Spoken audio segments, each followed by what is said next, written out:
ব্যতীত এবং সাধারণ কিছু যুব সমাজ ব্যতীত তার ব্যাপারে কথা বলার জন্য কেউ নেই, তার পক্ষেও কেউ নেই। এটা একটা প্রমাণ বহন করে যে সে কোনো দল এবং মতের সাথে নেই। আমি তার জন্য আপনাদের কাছে মানবিক আবেদন করতেছি। সে নিরীহ মানুষ, হয়তো কোনো মিসআন্ডারস্ট্যান্ডিং হতে পারে, তার ব্যাপারে হয়তো ভুল হতে পারে, সে একেবারে নিরীহ একটা মানুষ। তাকে হয় আমার কাছে ফিরিয়ে দিন, হয় তাকে আমার কাছে ফিরিয়ে দিন, নয় আমাকে তার পর্যন্ত পৌঁছে দিন, নয় আমাকে তার পর্যন্ত পৌঁছে দিন। তার ব্যাপারে কথা বলারও কেউ থাকবে না, তার ব্যাপারে আপনাদের সামনে ফেস হওয়ারও কেউ থাকবে না। আমাকে তার পর্যন্ত অ্যাটলিস্ট পৌঁছে দিন।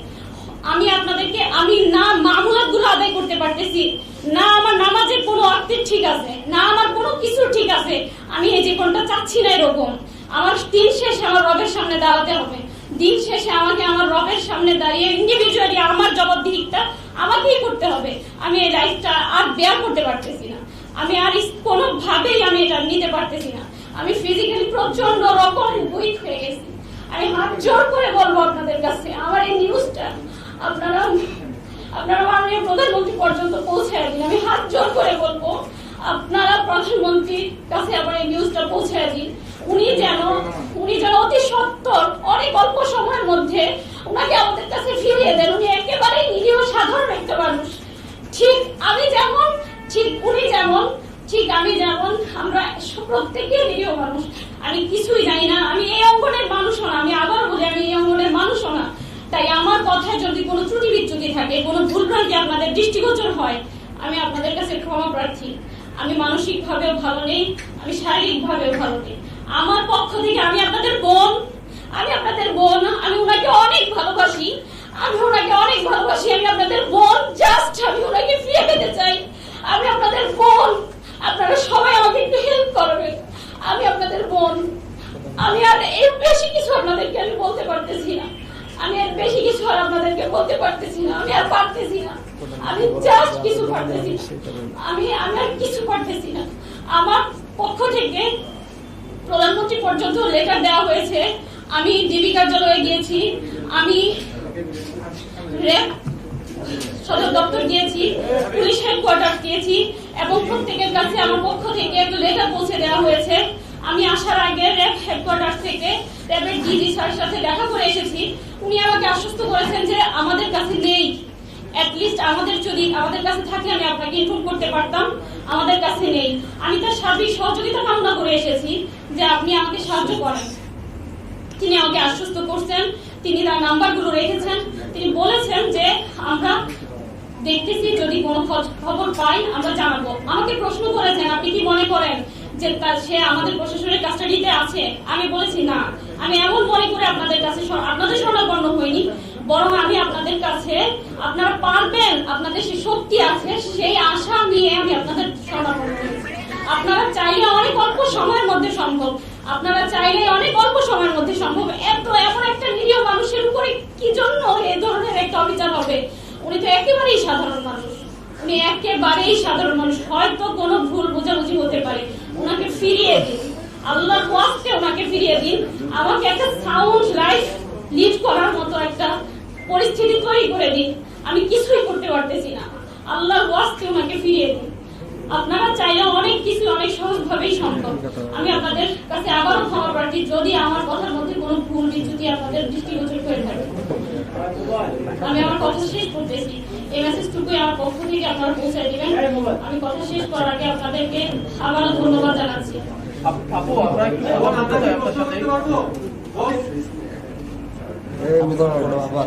আচ্ছা, আপনারা অবশ্য অবগত আছেন যে আব্দুল মোহাম্মদ আদনানের সাথে আরো 3 জন একসাথে নিখোঁজ হয়েছে। আমি তাদের ফ্যামিলির সাথে যোগাযোগ করতে চেষ্টা করেছি। আসলে রংপুরের এরা ফ্যামিলিগতভাবে মানুষগুলো এমন যে তাদের হয়তো বা আমি জানি না, তারা খুবই নিরীহ অথবা হয়তো বুঝতেছে না। আমি তাদের সাথে যোগাযোগ করেছি, আসার জন্য বলেছি যে আমরা ব্রিফিং আয়োজন করেছি কনফারেন্সের, কিন্তু তারপরে তাদের রেসপন্সটা ছিল এমন যে হ্যাঁ আপু আপনি করতেছেন, আপনি করতে থাকেন, আমরা আসতে পারলাম না, এই ধরনের। তো দুঃখিত যে আমি তাদেরকে আপনাদের সামনে উপস্থিত করতে পারিনি। তিনটা মানুষ, আমি 4জন মানুষ কার সহ, এটা অবশ্যই কোনো প্রাইভেট কোনো সংস্থার কাজ হতে পারে না। জাস্ট এটুকুই আমার ধারণা। এটা কোনো হতেই পারে না। প্রশাসন চাইলেই অনেক অল্প সময়ের মধ্যেই এটা একেবারে সম্পূর্ণরূপে উদ্ঘাটন করতে পারে, একদম চুলচেরা, মানে আর কিছুই বাকি থাকবে না এখানে। প্রশাসন যদি এখানে হস্তক্ষেপ করে অল্প সময়ের মধ্যে এই বিষয়টাই সুরাহা করা সম্ভব।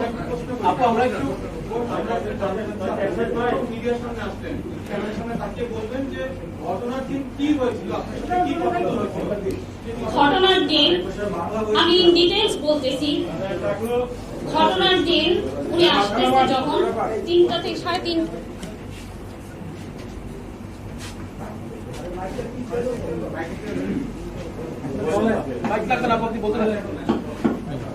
উনি 3:30টায় কি 3টা কি 3:30 আনুমানিক, আমি এক্সাক্ট টাইমটা বলতে পারছি না, তখন উনি বের হয়, রওনা করেন তার বগুড়া একটা প্রোগ্রামের উদ্দেশ্যে রওনা করে। সাথে ফিরোজ ভাই এবং মুহিত ভাই নামে 2 ব্যক্তি তার সাথে ছিল সফরসঙ্গী হিসেবে। আর যার কার তার নাম হচ্ছে আমির, সে নিজেই ড্রাইভ করতেছিল। এই 4 জন বগুড়ার প্রোগ্রামের উদ্দেশ্যে রওনা করে। উদ্দেশ্য ছিল প্রোগ্রাম শেষ করে ঢাকা ফিরবে, ঢাকা আমার কাছে উনি আসবেন। কিন্তু 4টার দিকেই, আমি টাইম এক্স্যাক্টলি আপনাদের বলতে পারবো যদি ফোনটা চেক করি, 4টার কি তার কিছু পরেই উনি আমাকে কল করে বলতেছে, আমি আর কি তাকে কল করে আস্ক করতে চেয়েছি যে কি খাবার, কি রান্না করবো আর কি। সেজন্য উনি খুবই ফেড আপ হয়, খুব রেগে যায় আমার উপরে, যে কিভাবে আছি, কেমন আছি, এই প্রশ্নটা না করে কিভাবে কি খাবো এই প্রশ্ন করতেছো। তখন সে বলতেছে যে আমার পেছনে 2টা বাইক আমাকে ফলো করতেছে, আমার মনে হচ্ছে যে আমাকে 2টা বাইক ফলো করতেছে। তখন আমাকে বললো জাস্ট আমার জন্য দোয়া করো, আমি যেন নিরাপদে বাসায় পৌঁছতে পারি। তখন আমি ওনার মানে উনি খুব রেগে যাওয়ার কারণে আমি আর কোনো প্রশ্ন করিনি, আমি রেখে দিলাম। দেন কিছুক্ষণ পরে উনি নিজেই আমাকে আবার কল করে বলছে যে ঠিক আছে রান্না করো, আমরা 4 জন আসতেছি। হ্যাঁ আলহামদুলিল্লাহ, এখন আর বাইকগুলো দেখা যাচ্ছে না। কিছুক্ষণ বলতে তাও প্রায় 20 থেকে 25 কি আধা ঘন্টা পরে আর কি মানে আমাকে আবার বলতেছে যে এখন আর ওই বাইকগুলো দেখা যাচ্ছে না। তারপর এ পর্যন্ত এর মাঝখানে পথে ওনার সাথে আমার অসংখ্যবার কথা হয়, কতটুকু এলা কি আর কতটুকু এলা আস্ক করলেই এটা উনি সবসময় ওনার একটা অভ্যাস, উনি আমাকে একটা ম্যাপ স্ক্রিনশট দিয়ে পাঠিয়ে দেয় হোয়াটসঅ্যাপে। তো ওই দিনও অনেকগুলো ম্যাপ শেয়ার করছে যখন যেখানে ছিল। লাস্ট আমি যখন উনাকে কল করি 2টার দিকে, মেবি উনি কারে ঘুমিয়ে পড়েছে, এজন্য আমার কলগুলো রিসিভ করতে পারে। লাস্ট কলগুলো শুধু হয়তো ঘুম ভাঙছে পরে উনি আমাকে একটা ম্যাপ শেয়ার করে। সেই ম্যাপটা শেয়ারের লাস্ট টাইমটা ছিল 2:37। তো আমারও চোখ লেগে গিয়েছিল, আমি হুট করে যেই দেখলাম যে ম্যাপটা 2:37-এ শেয়ার করা, তারপরে তো চলে আসার কথা। ওখানে শো করতেছিল ডেস্টিনেশন 18 মিনিট, মানে 18 মিনিটের মধ্যে উনি মিরপুর ইন করবে এরকম।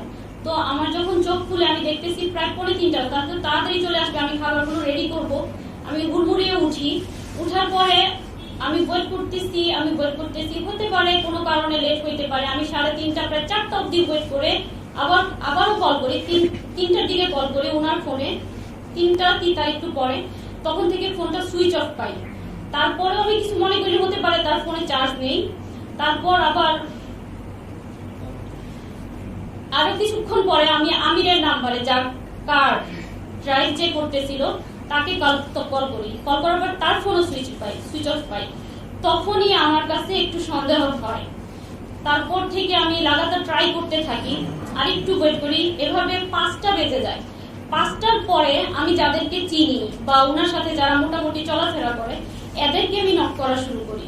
আর ফ্রাইডে ওনার একটা প্রোগ্রাম খুতবা ছিল, সাবার একটা খুতবা ছিল, সেই খুতবায় উনি অ্যাটেন্ড করলো কিনা আমি প্রায় 6টা অবধি তাকে অনেককে কল করার পরে আমি 6টার পরে ওখানেও কল করি যে ওখানে চলে গেল কিনা কোনো কারণে।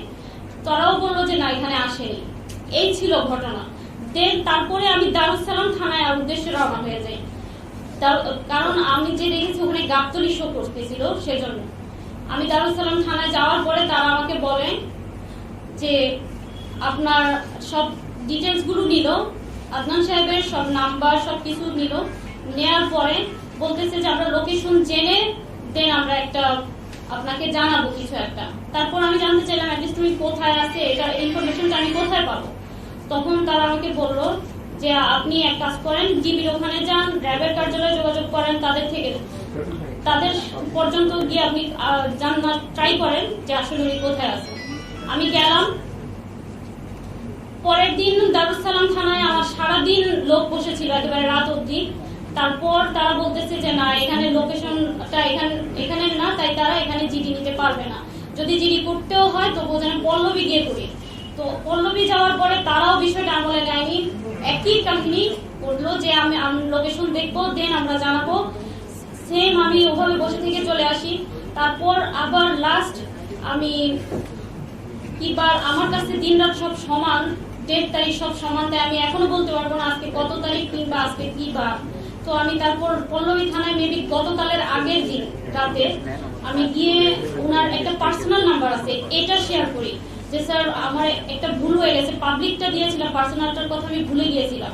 এই পার্সোনালটা দেওয়ার পর ওইটা থেকে তারা বললো, ওটা দেখে ওটার লোকেশনের কথা বলেনি, তাৎক্ষণিকই ততদিনে হয়তো মিডিয়ায় বিষয়টা চলে আসছে গত পরশু রাতে, তাৎক্ষণিক তারা একটা অভিযোগ নেয়।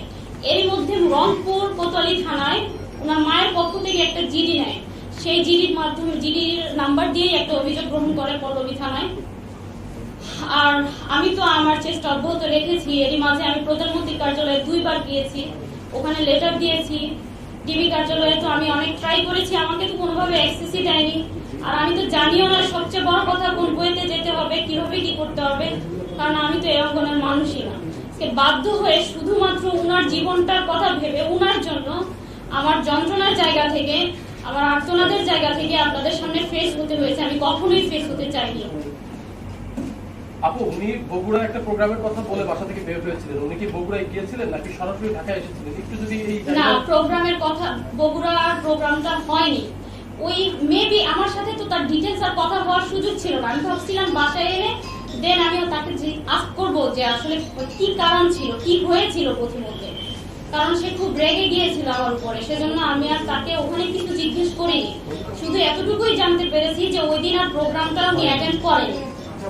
আপনার কি মনে হচ্ছে আসলে কারা দিতে পারে, কাদের বলেছিলেন যে উনি কোনো রাজনৈতিক দলের আশ্রয় প্রশ্রয় কখনো ছিল না এবং কোনো বক্তব্য কখনো কোথাও দেয়নি, কিন্তু আপনার ভাষ্য মিলে তার সাথে যখন আপনার কথা হয়েছে তখন তিনি এক পর্যায়ে বলেছেন যে রফিক ভাই তার গাড়ি ফলো করেছে।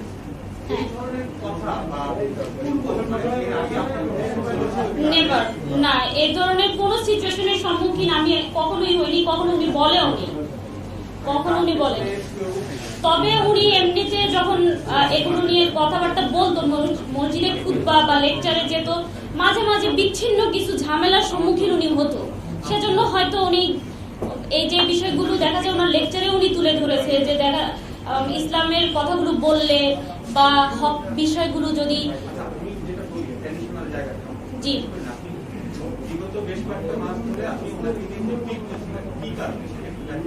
বিগত কয়েক মাস ধরে আমি তাকে নিয়ে উদ্বিগ্ন ছিলাম, এরকম আমি বলিনি।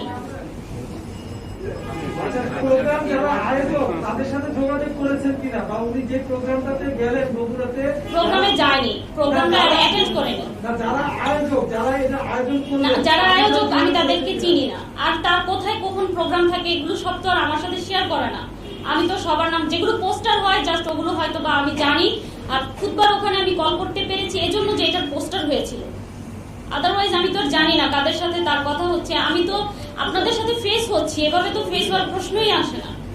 আপু, একটু বলবেন কি আসলে আপনাদের কি মনে হচ্ছে, কারা তাকে অপহরণ করে থাকতে পারে, বা আপনাদের পরিবারের পক্ষ থেকে আপনারা কি মনে করছেন? আইন শৃঙ্খলা রক্ষাকারী বাহিনী কেউ নিয়ে গেছে নাকি অন্য কারোর সাথে তার শত্রুতা ছিল? আমি এত কিছু বুঝি না, আমার শুধু সন্দেহের জায়গা থেকে স্বাভাবিক, হয়তো আমার জায়গায় আপনারা থাকলেও মনে হতে পারে এটা হতে পারে, ওইটা হতে পারে, নানান জল্পনা কল্পনা আপনার মনে দানা বাঁধতেই পারে। আমার জায়গায় আপনি থাকলেও এটা হতো। সেই জায়গা থেকে কখনো মনে হয় উনার ব্যাপারে অনেক সময় অনেকে বিরূপ মন্তব্য করতেন, অনেক সময় উনার ব্যাপারে অনেকে অনেক রকমের কথা বলতেন। তো মনে হয় যে এজন্যই কি উনার উপরে কোনো প্রেশার এলো কিনা, বা এজন্যই উনি এত বড় একটা ঘটনার শিকার হলেন কিনা, এজন্যই উনার লাইফটা বিপন্ন কিনা। আবার কখনো মনে হয় উনি জিওপলিটিক্স নিয়ে আলোচনা করতো, পলিটিক্যাল সায়েন্টিস্ট বা সায়েন্স নিয়ে কথা বলতো, সবাইকে পড়াশোনা করার জন্য উদ্বুদ্ধ করতো। ওনার লেকচারগুলো শুনলে দেখবেন। তো মনে হয় এটা কি ইন্টারন্যাশনালি কোনো একটা গোয়েন্দাদের বিষয় কিনা। এক এক সময় আমার মনে হয় এটা আমার হতেই পারে। এক এক সময় এক এক রকমের ধ্যান ধারণা চিন্তা ভাবনা কত কিছুই তো ব্রেনে ঘুরপাক খায়। আমি তো এগুলো বুঝি না ভাইয়া, আপনারা ভালো বুঝবেন আমার চেয়ে যে আসলে কি হতে পারে। আমি জাস্ট ঘটনার সাক্ষী, আমি আপনাদের কাছে আমার তার সন্ধান চেয়ে আবেদন করতেছি। সরাসরি একটা প্রশ্ন করি, হ্যাঁ, সম্প্রতি কিন্তু আপনি জিওপলিটিক্সের কথা বলেছেন, ইসলামিক জিওপলিটিক্সের যে জায়গা, ফিলিস্তিন এবং ইসরায়েলের ঘটনা নিয়ে ওনার অবস্থা থেকে কি সম্পর্কে বলতে হবে? ফিলিস্তিন ইসরায়েলের বিষয় নিয়ে ওনার অবস্থান বলতে আপনি কি আস করতেছেন? মানে উনি কোনো বক্তব্য দিয়েছিলেন? উনি ওনার বক্তব্যগুলোতে তো আছেই, উনি তো ইসরায়েলের ব্যাপারে বলতেনই। আমরা মুসলিম বলতেই আমরা সকলেই আল আকসাকে ভালোবাসি, আর আল আকসার উপরে যাদেরই রক্তচক্ষু থাকবে সে ব্যাপারে আমাদের দিল থেকে একটা তাদের প্রতি বেদনা থাকবে, একটা যন্ত্রণা কাজ করবে। That's it. আচ্ছা আপু, এরকম ঘটনা অনেক সময় দেখা যায় যে আইন শৃঙ্খলা রক্ষাকারী বাহিনী পরবর্তীতে গ্রেফতার স্বীকার করে। তো আপনার কি এখানে কোনো আশঙ্কা আছে কিনা? অ্যামনেস্টি ইন্টারন্যাশনাল উদ্বেগ জানিয়েছে, আন্তর্জাতিক কোনো মানবাধিকার সংস্থার সাথে আপনারা যোগাযোগ করেছেন কিনা, কিংবা ফার্দার আপনারা আর কি কি স্টেপ নেবেন ওনাকে পাওয়ার জন্য? জি, আমাদের একটা অলরেডি একটা আবেদন সাবমিট করা হয়েছে। আর হচ্ছে আমি আসলে এ পর্যন্ত আমি এরপরে নেক্সট স্টেপগুলো আমি এখন আমার ব্রেনে নেই। আমি আপনাদের কাছেই আসছি, আমি প্রধানমন্ত্রীর কার্যালয়ে আবার যাওয়ার ট্রাই করব, আমি এভাবেই ট্রাই করে যাব। এরপরে আমার সর্বাত্মক চেষ্টাগুলো এভাবে এগুলো কেন্দ্রিকই হবে। এর বেশি আমি আর কি করতে পারি? আমি তো একটা সাধারণ মানুষ। আমি যমুনা টেলিভিশন থেকে আসছি। সেটা হচ্ছে আমাদের আসলে ব্যক্তিগত জীবন নিয়ে আমাদের তারপরেও যেহেতু উনি মিসিং এবং এটা নিয়ে সারা বিশ্ব নিয়ে আলোচনা হচ্ছে বাঙালিদের মধ্যে, একটু তার আবু তহা মোহাম্মদ আদনান, এই আমরা জানি তার নাম আফজালুল আদনান, আবু তহা মোহাম্মদ আদনান এবং তার এই যে পরিচিতি, এইটা উনি আসলে কিভাবে হয়ে ওঠেন এটা একটু বলবেন? তার আসলে ব্যাকগ্রাউন্ড বা তার পড়াশোনা বা এগুলো ওটা হচ্ছে তার আইডি কার্ডের নেম। আর আবু তহা মোহাম্মদ আদনান দিয়ে তার অফিসিয়াল পেজগুলো চলতো, ইউটিউবে এই নামটা দেয়া ছিল, যার জন্য এই নামটাতেই উনি পরিচিত। আর পড়াশোনার ব্যাকগ্রাউন্ড হচ্ছে উনি ফিলোসফিতে মাস্টার্স করেন, দেন উনি সালাফি মাদ্রাসা থেকেই অ্যারাবিকের উপরে বিভিন্ন অনেক টিচারের থেকে অনেক মুরব্বীদের থেকেই শিক্ষা গ্রহণ করেন। তবে উনি এমন না, আমি আবারও বলতেছি, কথাটা আমি শুরুতে বলছি যে উনি সালাফি কিংবা হানাফি কিংবা হাম্বলি কিংবা কওমি কিংবা দেওবন্দি কিংবা আহলে হাদিস, উনার এরকম কোনো পরিচয় নেই। উনি সবার থেকে উনি সংকীর্ণ মনের ছিলেন না, উনি হকটা সব জায়গা থেকে গ্রহণ করতেন এবং উনি প্রচুর পড়াশোনা করতেন, অনেক বেশি পড়াশোনা করতেন। জাস্টিস তকি উসমানীর বইগুলো উনি পড়তেন। আমার বাসায় যে বইগুলো আছে, রংপুরে ওনার যে বইগুলো আছে, এগুলো মানে সব বাইরের স্কলারদের বই আছে অনেক, মানে উনি সবার থেকেই এলেম নিতেন। উনিও তো সাধারণ একটা মানুষ, আর ব্যাকগ্রাউন্ড ওনার জেনারেল।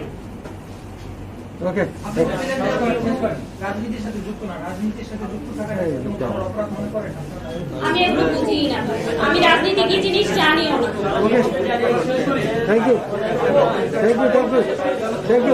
আইনজীবীর কোনো বক্তব্য আছে? আপনারা কি এই যে উচ্চ আদালতে কোনো ধরনের বক্তব্য যাবেন?